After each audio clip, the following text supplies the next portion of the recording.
Olá, cá estamos para dar continuidade à nossa catequese sobre a quarta e última grande parte do Catecismo da Igreja Católica, a oração na vida cristã, ainda comentando o quarto pedido do Pai Nosso, pão nosso de cada dia nos dai hoje.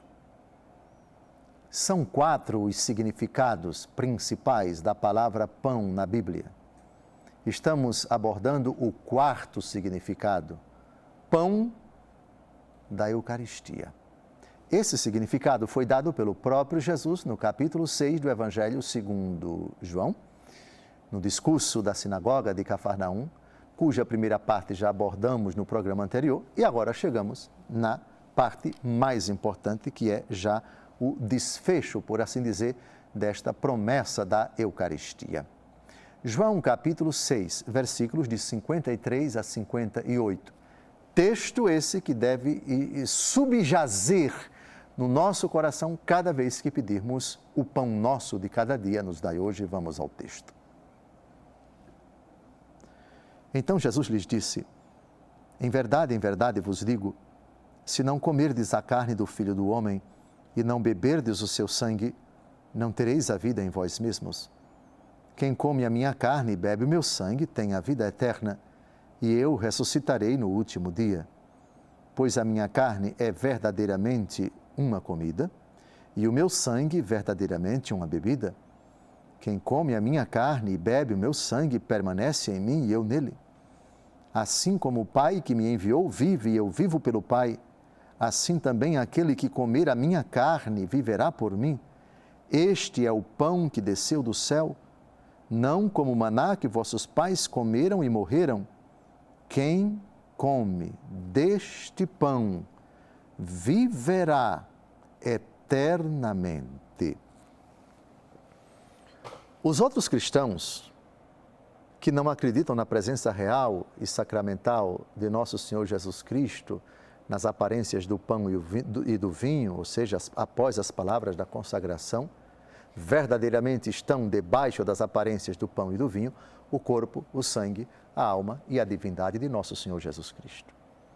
Então, certamente quem não acredita na presença real de nosso Senhor na Eucaristia vai subentender os outros 3 sentidos da palavra pão quando pedem o pão nosso de cada dia nos dai hoje.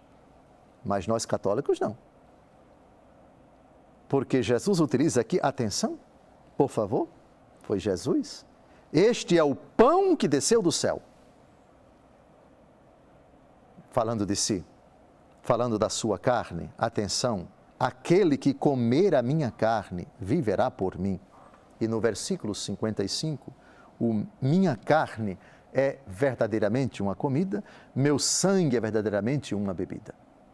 A palavra-chave aqui é pão, a mesma que aparece no Pai Nosso. Jesus foi muito sábio ao colocar no Pai Nosso a palavra pão, sem discriminar qual ou quais os sentidos dessa palavra. Temos que buscar em toda a Escritura. Essa palavra que está no Pai Nosso, chamada pão, tem 4 significados. Todos eles têm que estar incluídos nessa palavra. Todos eles adjetivam essa palavra e não podemos excluir nenhum, porque Jesus nem incluiu nem excluiu. Só colocou o substantivo, o pão nosso, o pão. Que pão é esse? Jesus disse qual era? Era o pão no primeiro significado que já abordamos. Pão somente material? Jesus não disse isso, então não é justo que nós pensemos nesse pão do quarto pedido do Pai Nosso somente no sentido material, mas também no sentido espiritual. E o sentido espiritual é o pão da palavra, é o pão da sabedoria, que já vimos, e um outro sentido inteiramente novo, a carne de Cristo, que é verdadeiramente comida, o sangue de Cristo, que é verdadeiramente bebida. Portanto, católicos, vós que pedis o pão nosso de cada dia, pedis necessariamente, obrigatoriamente, deveis pedir a Eucaristia, fome e sede do corpo, sangue, alma e divindade de Jesus.